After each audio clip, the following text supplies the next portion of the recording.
Uma boa noite a todos. É um prazer estar com vocês aqui na Igreja do Iguatemi. Um prazer também estar aí com a nossa audiência na internet. Que Deus abençoe a todos também.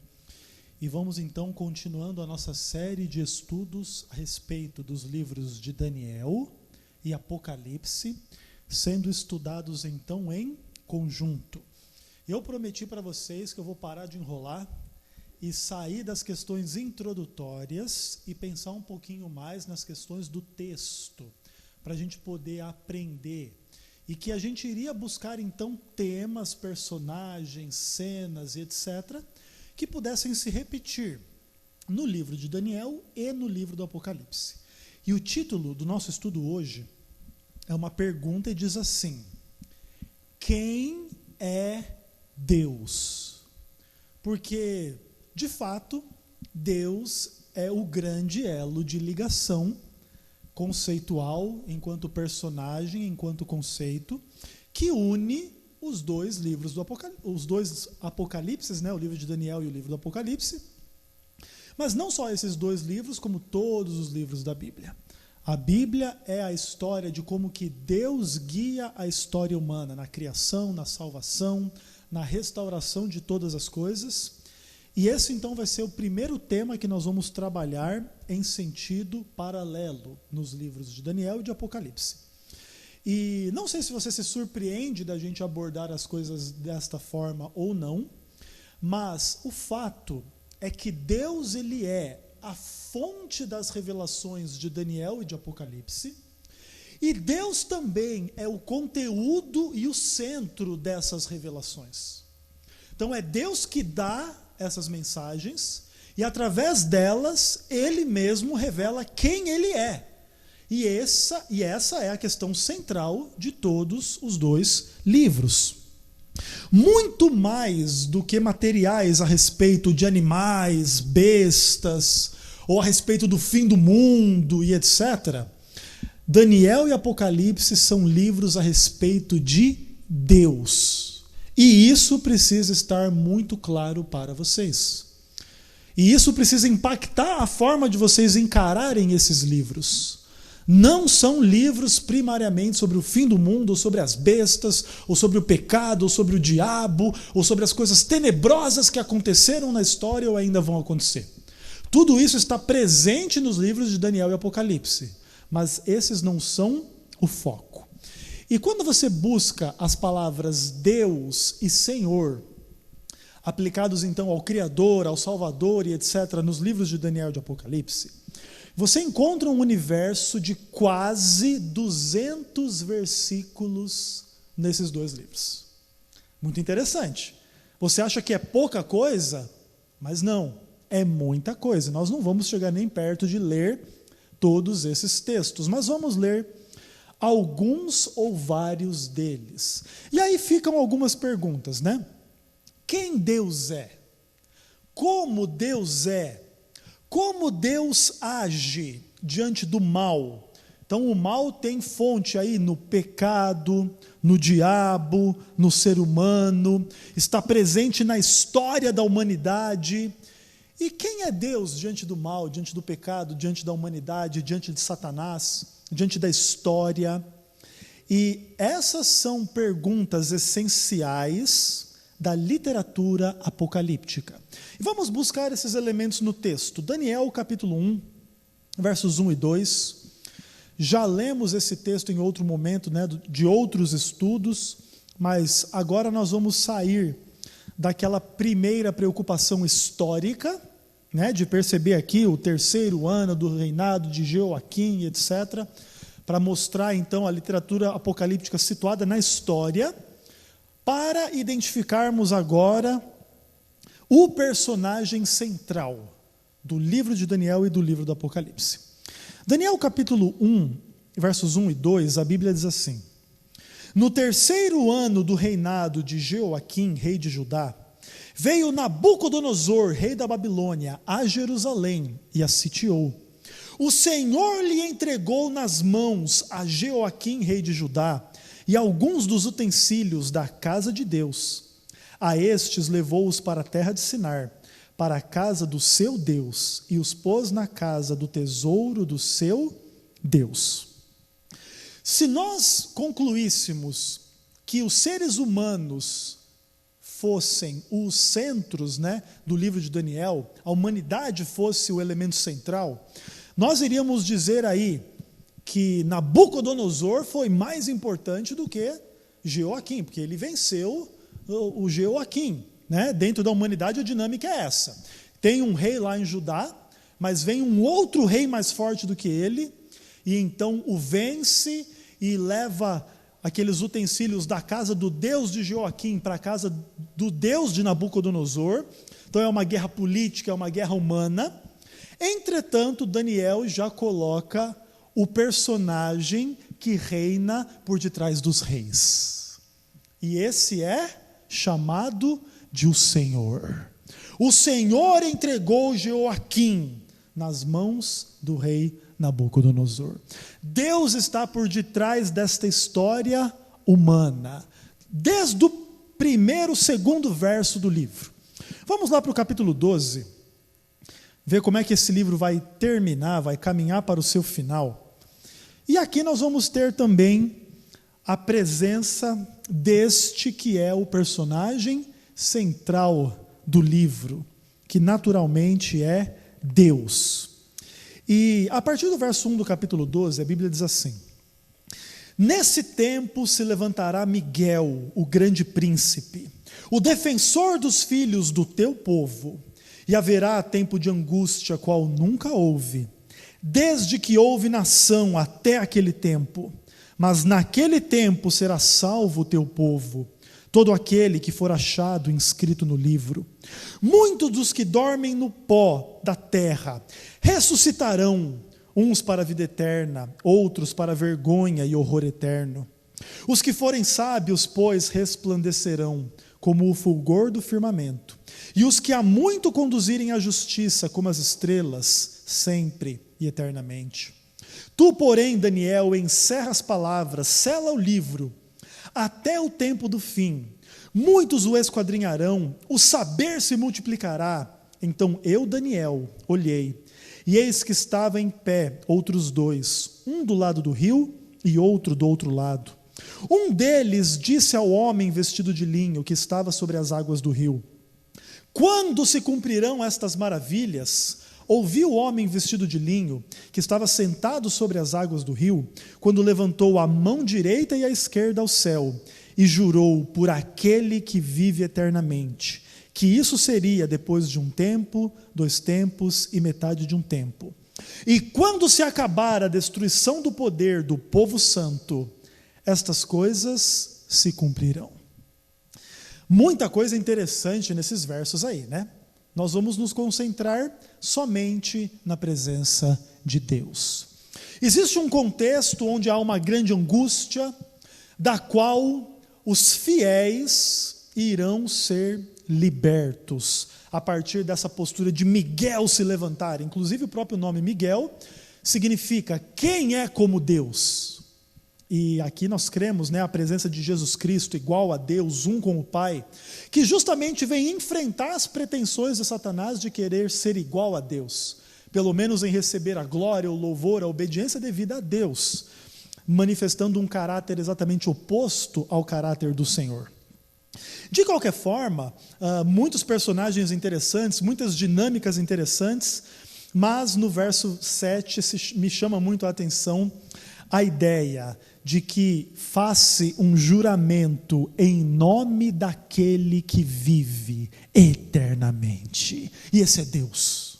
Esse é Deus no livro de Daniel. E aí você percebe então Deus presente do começo ao fim do livro, guiando a história dos seres humanos, conduzindo a salvação, libertando e etc. E em resumo vai ser isso aí a história do livro de Daniel. Em meio ao mal, ao pecado, ao sofrimento, à perseguição, à obra maligna e satânica, Deus está presente, guiando a história e salvando o seu povo. É simples a mensagem, Interessante. Vamos para o livro do Apocalipse. Capítulo 1, versos 1 e 2 e verso 8. E vamos então analisar este paralelo Da mesma forma que nós encontramos Deus do começo ao fim do livro de Daniel, é natural que nós vamos encontrar a Deus no começo e no fim do livro do Apocalipse.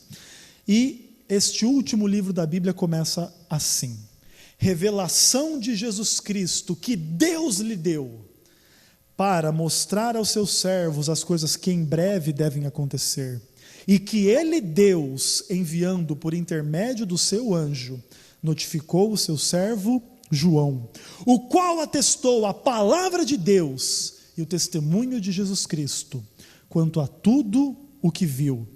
E agora no verso 8, Deus se revela em primeira pessoa: eu sou o Alfa e o Ômega, diz o Senhor Deus, aquele que é, que era e que há de vir, o Todo-Poderoso. Você tem Deus presente como aquele que dá a revelação de Jesus Cristo. Dá a Jesus, dá ao anjo, dá a João, para que João dê a nós, através da escrita do livro. Mas Deus é aquele que tem esse conteúdo em primeira instância. E muito interessante, a revelação de Jesus é uma revelação que Deus dá. Essa revelação é palavra de Deus, ele é o Alfa e o Ômega, o Senhor Deus Todo-Poderoso. Vai para o último capítulo do livro do Apocalipse, capítulo 22. Nós vamos ler os versos de número 6 e 13. E nós vamos encontrar algumas questões interessantes. Olha só o que diz a palavra do Senhor. Disse-me ainda: estas palavras são fiéis e verdadeiras. O Senhor, o Deus dos espíritos dos profetas, enviou o seu anjo para mostrar aos seus servos as coisas que em breve devem acontecer. Verso 13. Eu sou o Alfa e o Ômega, o primeiro e o último, o princípio e o fim. Praticamente uma repetição dos elementos do capítulo 1. Não é interessante? Existe um Senhor Deus que envia o anjo para mostrar as coisas que em breve devem acontecer, bem praticamente idêntico ao capítulo 1. E aí quando ele se revela: eu sou o Alfa e o Ômega, o princípio e o fim, e etc. Assim, no final do livro também ele repete então essa presença, essa identidade, essa realidade de que Deus está no centro do livro do Apocalipse, do começo ao fim. Paralelo às realidades que nós encontramos no livro de Daniel. Agora, sabe que Deus é um tema muito amplo. E sabe quando de vez em quando a gente diz que a gente não pode fazer uma doutrina em cima de um verso isolado? E aí as pessoas dizem assim: nós temos que pegar todos os textos que falam daquele assunto. E você percebe, né? Só em Daniel e Apocalipse nós temos quase 200 textos falando de Deus e do Senhor, fora as outras afirmações. Por exemplo, aquele texto: aquele que vive eternamente. Não fala Deus ou Senhor, mas ainda assim está falando de Deus. Então, se você for colocar essas citações todas que falam de Deus, inclusive não usando o nome Deus ou Senhor, você poderia ter talvez mais de 200, 300 referências só nos 2 livros da Bíblia. Imagine se você pegar a Bíblia por completo. Então entendam que nós estamos diante de um tema muito grande, muito amplo, para que a gente possa então entender que hoje a gente vai tratar somente um pouquinho de coisas, mas serão algumas coisas suficientes para você perceber alguns paralelos interessantes. Lembra, por exemplo, já do verso 1 do capítulo 1 do Apocalipse. Revelação de Jesus Cristo, que Deus lhe deu. Então, Deus é alguém que possui um conteúdo que ele revela. Deus é o revelador no livro do Apocalipse. Será que em Daniel Deus também faz da mesma forma? Vai para Daniel capítulo 2, versos 20 a 22. E nós vamos encontrar ali o Senhor Deus também como alguém que revela, que faz revelações de um conteúdo que de outra forma estaria escondido. Muito interessante. Daniel capítulo 2, versos 20 a 22, e a Bíblia diz assim: disse Daniel: seja bendito o nome de Deus, de eternidade a eternidade, porque dele é a sabedoria e o poder. É ele quem muda o tempo, as estações, remove reis e estabelece reis. Ele dá sabedoria aos sábios, entendimento aos inteligentes. Ele faz o quê? Revela o profundo e o escondido. Conhece o que está nas trevas e com ele mora a luz. Deus é aquele que revela, que dá a revelação. Muito interessante, muito bacana. Você lembra mesmo, né, do verso 1 lá do Apocalipse, do capítulo 1? Para mostrar aos seus servos as coisas que em breve devem acontecer. Deus revela o futuro, Deus conhece o futuro. Dá uma olhadinha aí no verso 45 do capítulo 2 de Daniel. Olha que interessante esse verso.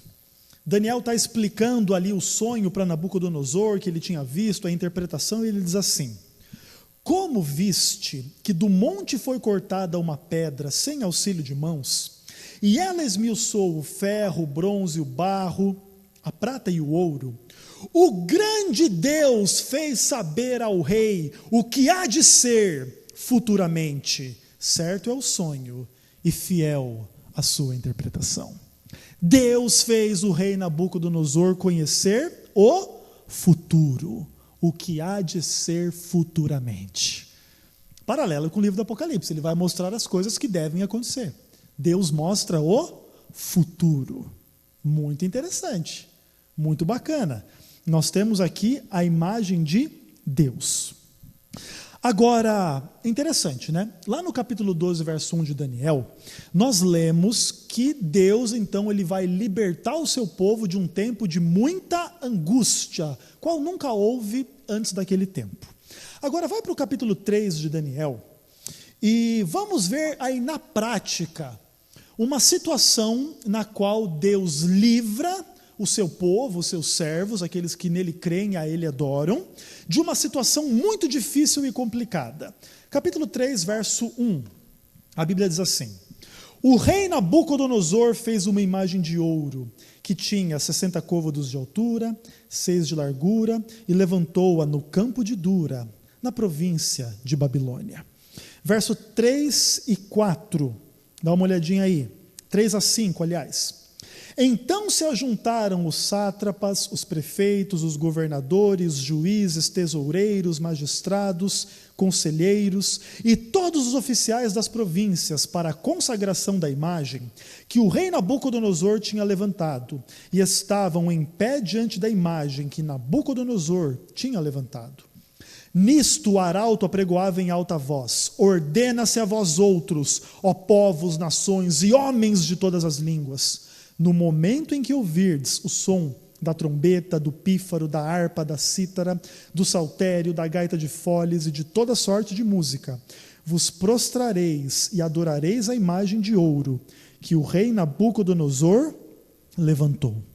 E aí acontece que Daniel não está presente nesta cena, mas os seus 3 amigos estão, e eles não se ajoelham para adorar essa estátua.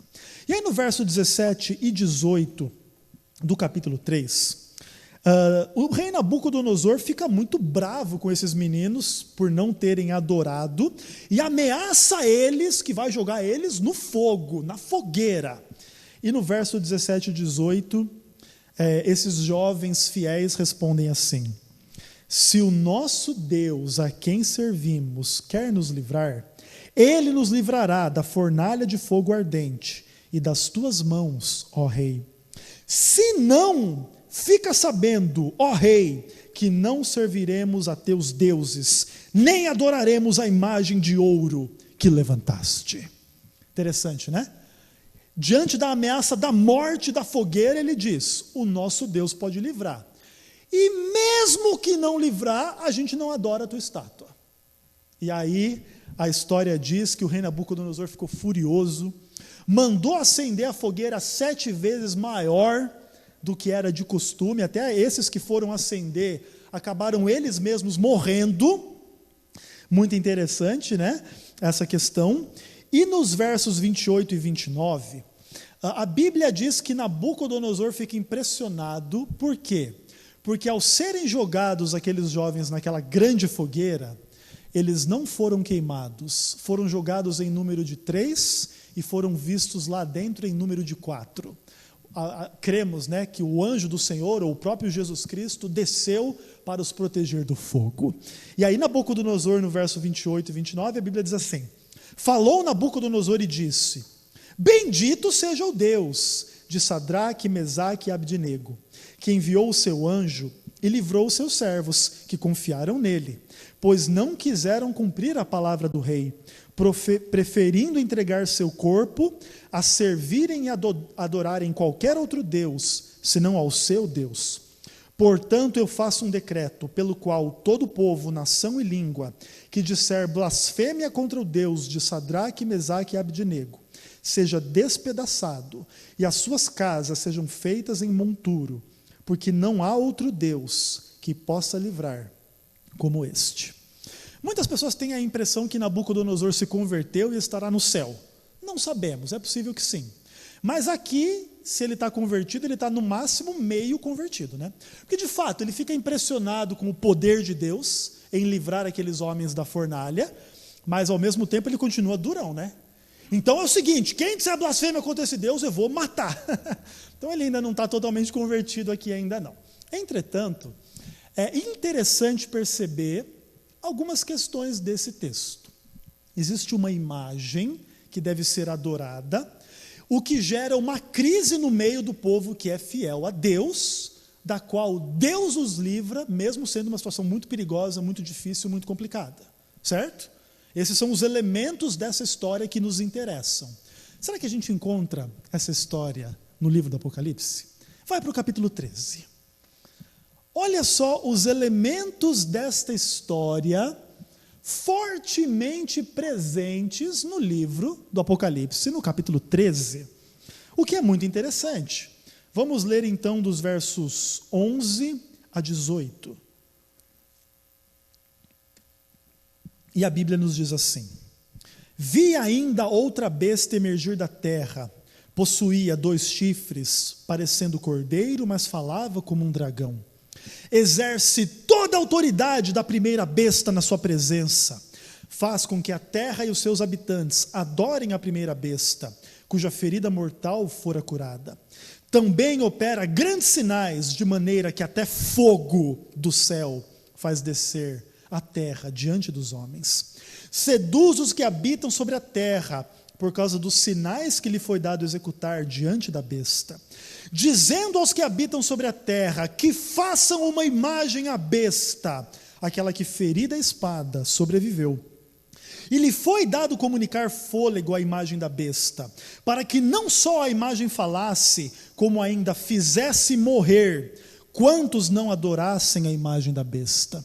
A todos os pequenos e grandes, ricos e pobres, livres e escravos, faz que lhe seja dada certa marca sobre a mão direita ou sobre a fronte, para que ninguém possa comprar ou vender, senão aquele que tem a marca, o nome da besta ou o número do seu nome.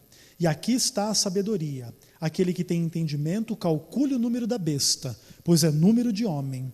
Ora, esse número é 666. Esse é um dos textos mais interessantes, intrigantes, complicados e bacanas do livro do Apocalipse. Agora, olha só a repetição dos mesmos elementos. Existe uma imagem da besta, se proclama uma adoração mundial a esta imagem e se ameaça de morte quem não adorar essa imagem. E há uma crise extremamente complicada para o povo de Deus. Quem não adorar essa imagem não vai poder comprar ou vender. Imagina no mundo capitalista que você vive, tecnológico, moderno, atual, uma situação dessa. É uma crise extremamente pesada e complicada que atenta contra a própria sobrevivência do povo de Deus. São os elementos que você encontra lá em Daniel 3. Adoração da imagem, o decreto de morte e etc. Interessante.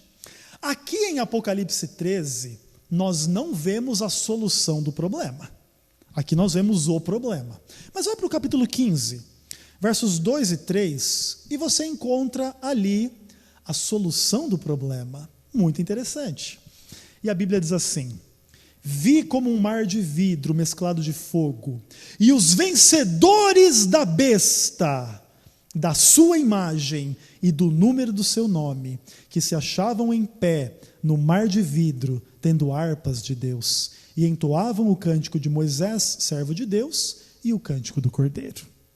Assim como alguns poucos jovens hebreus não adoraram a estátua e foram libertos e foram salvos pelo poder, pelo milagre, pela presença de Deus nas suas vidas, assim também o livro do Apocalipse diz que haverá um grupo de vencedores da besta e da sua imagem e do número do seu nome, e eles não vão se ajoelhar diante dessa estátua, e eles vão estar em pé diante do mar de vidro. Tema paralelo, praticamente as mesmas imagens. Aquilo que aconteceu em Daniel de forma localizada lá na planície de Dura, lá em Babilônia, lá no 6º século antes de Cristo, vai se repetir no fim da história. E mesmo quando nós formos de alguma forma ameaçados de morte, diante de uma situação extremamente perigosa, Deus vai livrar, como livrou eles lá no passado. E aí os temas de Daniel e Apocalipse vão se mesclando para nos ensinar a verdade. Assim como Deus fez no passado, Ele fará no futuro. Porque Ele é o mesmo Deus de sempre, Ele não muda, Ele cria, Ele salva, Ele liberta. Coisa maravilhosa, não é? Maravilhosos esses paralelos que a gente encontra em Daniel e em Apocalipse. Você está em Apocalipse 15, volta para o capítulo 4. E agora nós vamos ver mais um paralelo diferente nesse momento. E nós vamos encontrar-nos com Deus. Capítulo 4, versos 1 e 3. E o capítulo 5, verso 11. E a Bíblia nos diz assim: depois destas coisas olhei, e eis não somente uma porta aberta no céu, como também a primeira voz que ouvi como de trombeta, ao falar comigo, dizendo: sobe para aqui, e te mostrarei o que deve acontecer depois destas coisas. E imediatamente me achei em espírito, e eis no céu um trono, e no trono alguém sentado. E esse que se acha sentado no trono é semelhante no aspecto à pedra de jaspe, de sardônio, e ao redor do trono há um arco-íris, semelhante no aspecto à esmeralda. Vai para o verso 11 do capítulo 5. E João continua essa descrição toda do trono de Deus, dizendo assim: vi e ouvi uma voz de muitos anjos ao redor do trono, dos seres viventes e dos anciãos, cujo número era de milhões e milhares de milhares. A cena do trono de Deus no livro do Apocalipse. Deus como aquele ser glorioso sentado no trono, rodeado por milhões de anjos e criaturas celestiais. Será que nós temos um paralelo disso em Daniel? Daniel capítulo 7. Vamos dar uma olhadinha nesta outra imagem, agora do Antigo Testamento. E nós vamos encontrar um paralelo muito interessante, praticamente a mesma imagem, mesmo porque estamos falando do mesmo Deus, obviamente. Ele é Deus e não há outro. E Daniel capítulo 7, dá uma olhadinha dos versos 9 e 10, e vamos ver a repetição desses temas que ocorrem nos dois livros. A Bíblia diz assim: continuei olhando até que foram postos uns tronos, e o ancião de dias se assentou. Sua veste era branca como a neve, seus cabelos da cabeça como a pura lã. O seu trono era chama de fogo, e as suas rodas eram fogo ardente. Um rio de fogo manava e saía diante dele. Milhares de milhares o serviam, miríades de miríades estavam diante dele. Assentou-se o tribunal e se abriram os livros. Os textos não são idênticos, mas os elementos estão aí. Um Deus sentado no trono, rodeado de milhares de miríades dos seus servos, Muito interessante. O Deus da literatura apocalíptica. Você está em Daniel 7, versos 9 e 10? Dá uma olhada nos versos 24 e 25. Mais um paralelo. Deus é atacado através de mentiras, de blasfêmias, e a palavra do Senhor diz assim: os 10 chifres correspondem a 10 reis, que se levantarão daquele mesmo reino. E depois deles se levantará outro, o qual será diferente dos primeiros, e abaterá a 3 reis. Proferirá palavras contra o Altíssimo, magoará os santos do Altíssimo, e cuidará em mudar os tempos e a lei. E os santos lhe serão entregues nas mãos, por 1 tempo, 2 tempos e metade de 1 tempo. Vai para o livro do Apocalipse, capítulo 13. Agora, falando da primeira besta, versos 5 e verso 6. E você encontra um poder fazendo guerra contra Deus nos mesmos moldes que essa guerra é apresentada em Daniel 7. Versos 5 e 6 do capítulo 13 do Apocalipse, a Bíblia diz assim: foi-lhe dada uma boca que proferia arrogâncias e blasfêmias, e autoridade para agir 42 meses. E abriu a boca em blasfêmias contra Deus, para lhe difamar o nome e difamar o tabernáculo, a saber, os que habitam nos céus. E aí você percebe um elemento de tempo, 1 tempo, 2 tempos e metade de 1 tempo, 3 anos e meio, lá em Daniel, 42 meses, 3 anos e meio no Apocalipse. Envolvido, então, uma guerra contra Deus através de palavras, de mentiras, de blasfêmias. E justamente é assim que Deus é atacado, no seu próprio conceito. Quanto as pessoas não foram educadas com essa visão do Deus maligno, do Deus ressentido, do Deus que destrói, do Deus que não perdoa, do Deus que não salva, do Deus que não se importa com a gente em meio aos nossos problemas. Essa foi uma ideia muito vendida na história das religiões, inclusive da religião cristã. Esse tempo para o qual Daniel e Apocalipse se dizem se focaliza na Idade Média. Então era muito importante para a igreja dominante disseminar essa imagem do Deus que gera medo, para que a igreja pudesse se oferecer como a solução para esse medo. Então, para que Deus não destrua você, tu tem que me dar o teu dinheiro, tu tem que ser fiel da minha igreja, tu tem que pertencer a mim, me servir, fazer o que eu te mando e cala a boca. E foi assim mesmo que foi guiada a história. E quando alguém se levantou contra, foi perseguido com fogueira, com tortura, com inquisição, com cruzadas, com morte. E essa é a história da humanidade predita no livro do Apocalipse e de Daniel. Interessante. Mas, de qualquer forma, a guerra contra Deus é levada através dessas mentiras, dessas blasfêmias, dessas inverdades a respeito do Senhor. Tanto em um livro quanto no outro. Paralelos muito interessantes. Você está em Apocalipse 13, volta para o capítulo 1, versos 4 e 5. E aqui Deus, na pessoa de Jesus, é apresentado como tendo uma característica que vai se repetir lá no livro de Daniel, a questão da soberania sobre os reinos humanos. Versos 4 e 5 do capítulo 1 de Apocalipse, a Bíblia diz assim: João, para as 7 igrejas que se encontram na Ásia, graça e paz a vós outros da parte daquele que é, que era e que há de vir, e da parte dos 7 espíritos que se acham diante do seu trono, e da parte de Jesus Cristo, a fiel testemunha, o primogênito dos mortos e o soberano dos reis da terra. Aqui se apresenta a Deus na pessoa de Jesus, mesmo porque eu e o Pai somos um, João 10:30, ok? Então Deus como soberano sobre os reis da terra. Deus reina acima dos reis. Vamos lá para Daniel capítulo 5.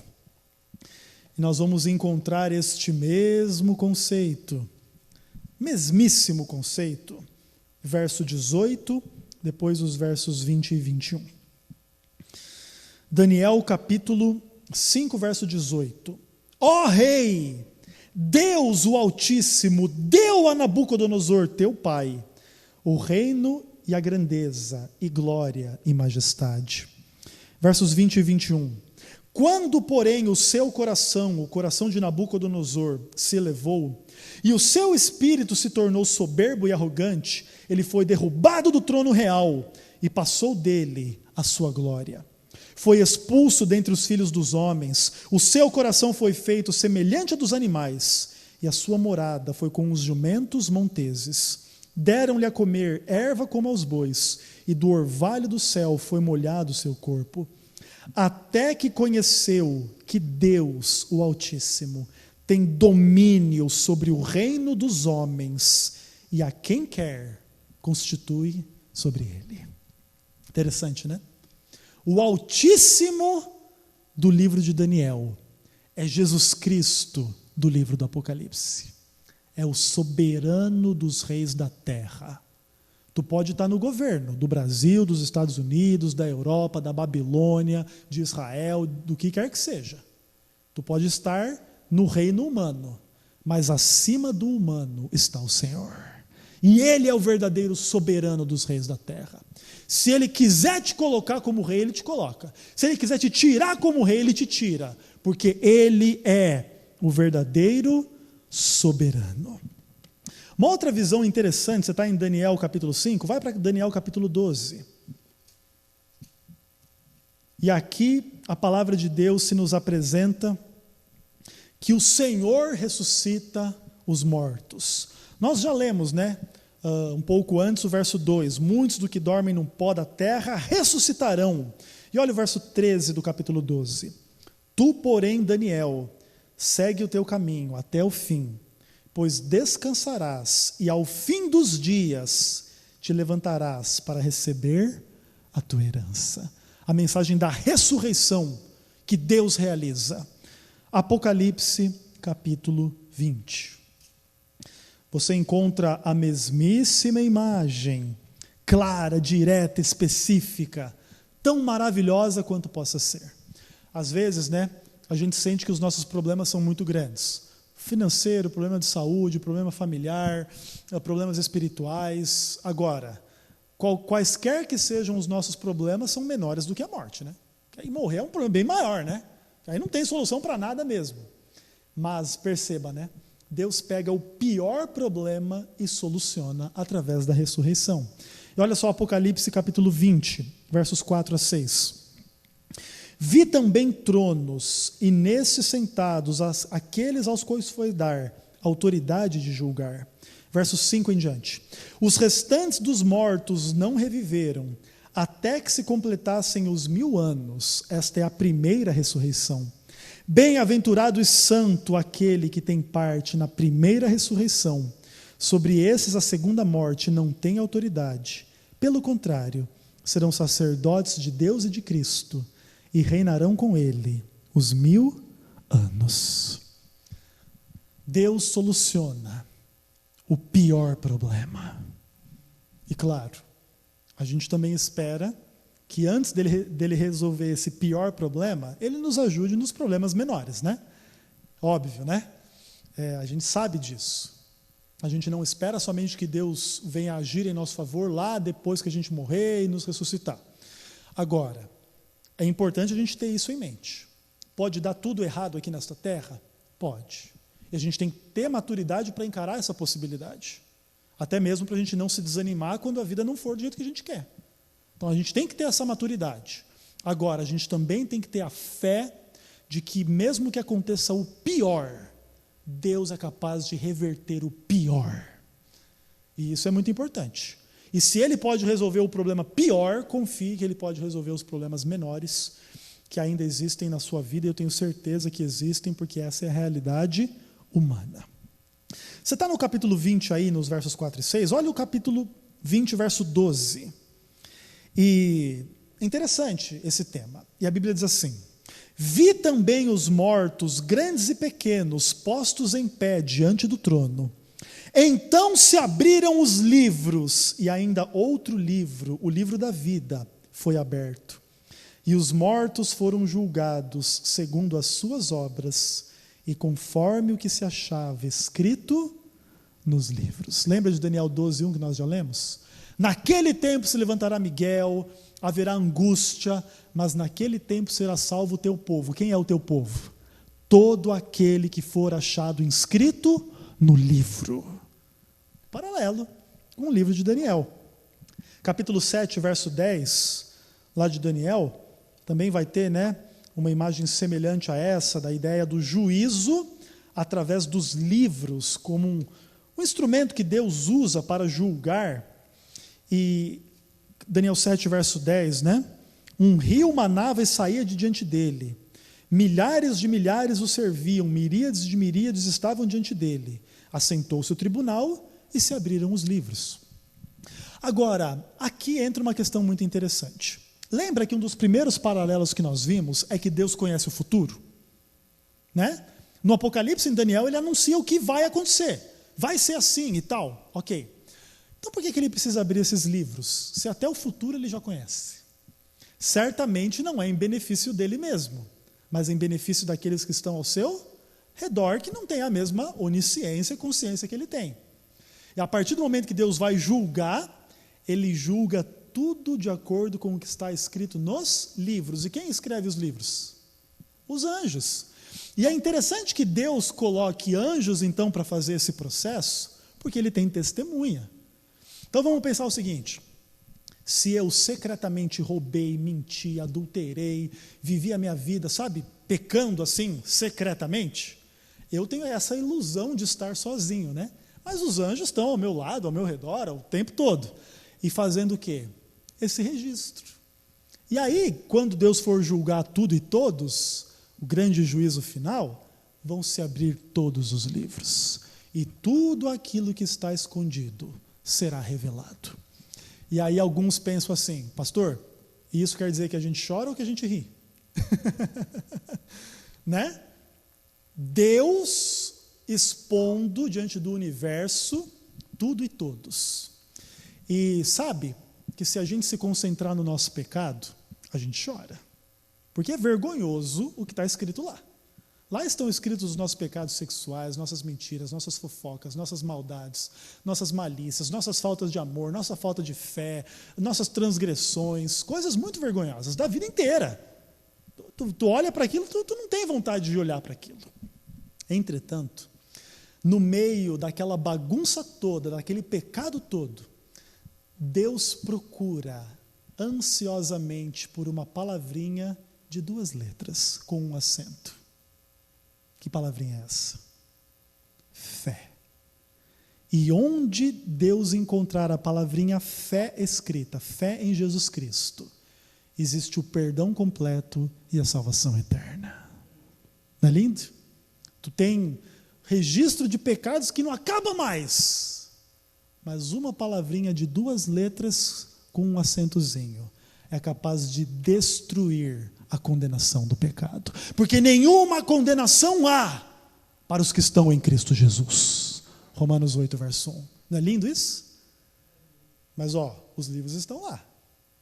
Tudo que a gente pensa, tudo que a gente sente, tudo que a gente fala, tudo que a gente faz, tudo que deixa de falar, deixa de fazer, deixa de realizar, também está lá a nossa vida por completo. Penúltimo paralelo, Daniel 2, verso 44. Esse Deus maravilhoso da literatura apocalíptica, em Daniel 2,44, é apresentado da seguinte forma: mas nos dias destes reis, o Deus do céu suscitará um reino que não será jamais destruído. Este reino não passará a outro povo, esmiuçará e consumirá todos os reinos, mas ele mesmo subsistirá para sempre. Apocalipse 21.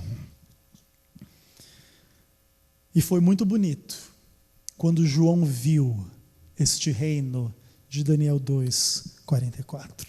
E ele diz: vi um novo céu e uma nova terra, pois o primeiro céu e a primeira terra passaram e o mar já não existe. Verso 3: então ouvi grande voz vinda do trono dizendo: eis o tabernáculo de Deus com os homens.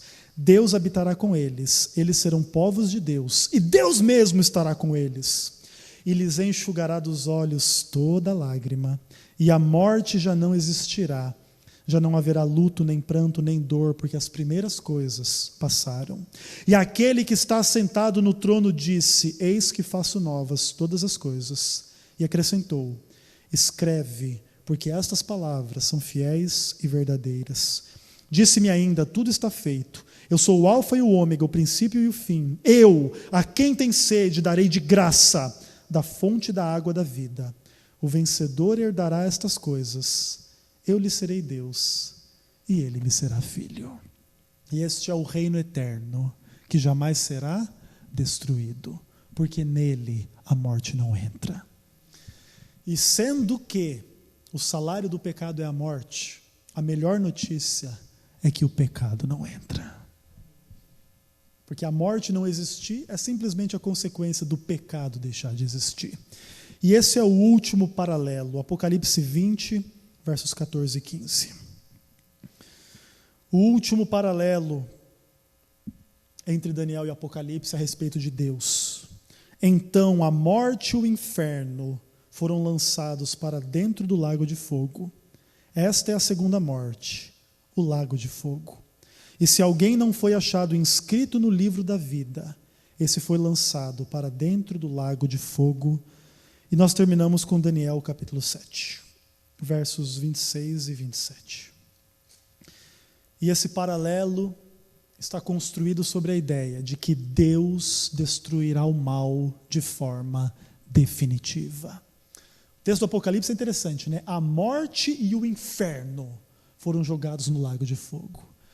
E Malaquias, por exemplo, diz que tudo isso vão se tornar cinzas debaixo dos nossos pés.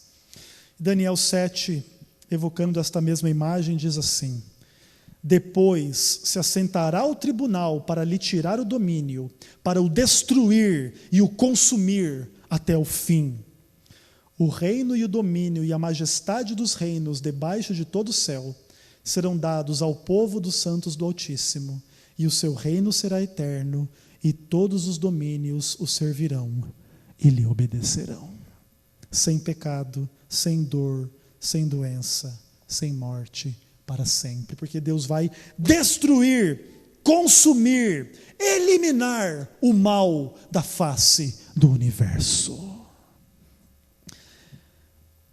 Será que a gente consegue resumir tudo isso? Se vocês estavam achando que a gente não ia ler Daniel e Apocalipse, né? Nas primeiras vezes eu li pouca coisa, né? Aí hoje vocês viram, né, o que é ler o texto. Quanto texto, quanta coisa, quantos paralelos. Mas o resumo é: Deus é muito bom e não mau. E isso parece óbvio, mas a nossa sociedade rejeita a Deus por causa do mal. E Daniel e Apocalipse nos ensinam que Deus é bom e não mau. Deus é soberano, sim, mas Ele também concede liberdade.